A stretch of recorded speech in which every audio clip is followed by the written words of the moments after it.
हि धर्मस्य ग्लानिर्भवति भारत अभ्युत्थानमधर्मस्य।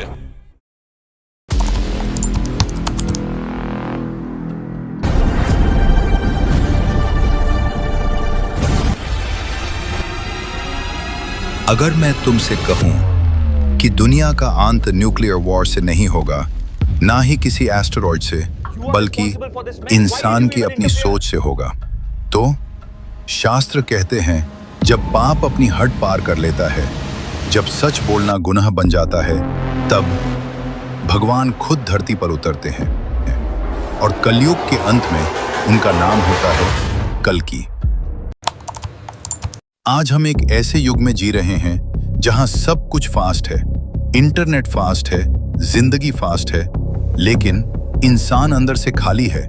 शीशे के शहरों में रहकर भी लोग घुटान महसूस करते हैं, भीड़ में भी अकेलापन छाया हुआ है। माँ बाप और बच्चों के बीच अब बातें नहीं होती, सिर्फ स्क्रीन्स होती हैं। रिश्ते स्टेटस बन गए हैं और इमोशंस इमोजीज, और झूठ बोलना स्मार्टनेस। प्रकृति ने हमें रोका, कभी बाढ़ बनकर, कभी महामारी बनकर, कभी भूकंप बनकर, लेकिन हम रुकना ही नहीं चाहते थे।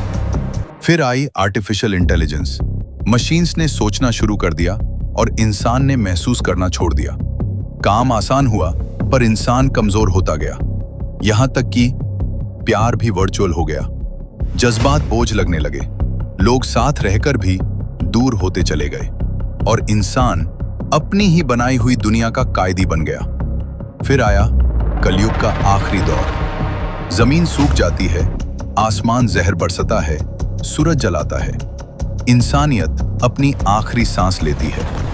जब धर्म भी अधर्म सिखाने लगे, समझ लेना कलयुग अपनी सीमा पार कर चुका है। जिस गंगा ने पाप धोए थे, आज वही इंसान के पापों की गवाह बन चुकी है। इसी अंधकार के बीच भगवान विष्णु के भक्त विष्णु यश और सुमति को एक दिव्य संदेश मिलता है। समय आ चुका था, अधर्म का अंत करने के लिए भगवान ने जन्म लिया। नाम था कल्कि।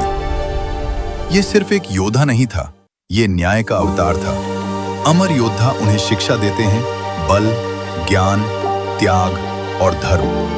हर सांस के साथ कल्कि तैयार होते जाते हैं। जब अंधेरा हर तरफ फैल गया, तब धर्म खुद तलवार बन गया। एक ही प्रहार और कलयुग का अंत।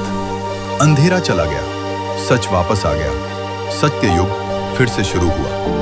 पर सवाल अब भी वही है, जब कल्कि आएंगे, क्या हम उन्हें पहचान पाएंगे?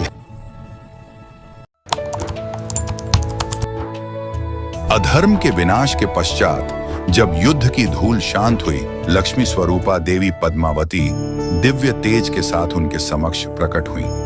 यह केवल दो आत्माओं का मिलन नहीं था, यह धर्म और करुणा का पवित्र संगम था। अग्नि साक्षी बनी, देवताओं ने पुष्प वर्षा की और संपूर्ण ब्रह्मांड साक्षी बना उस दिव्य विवाह का।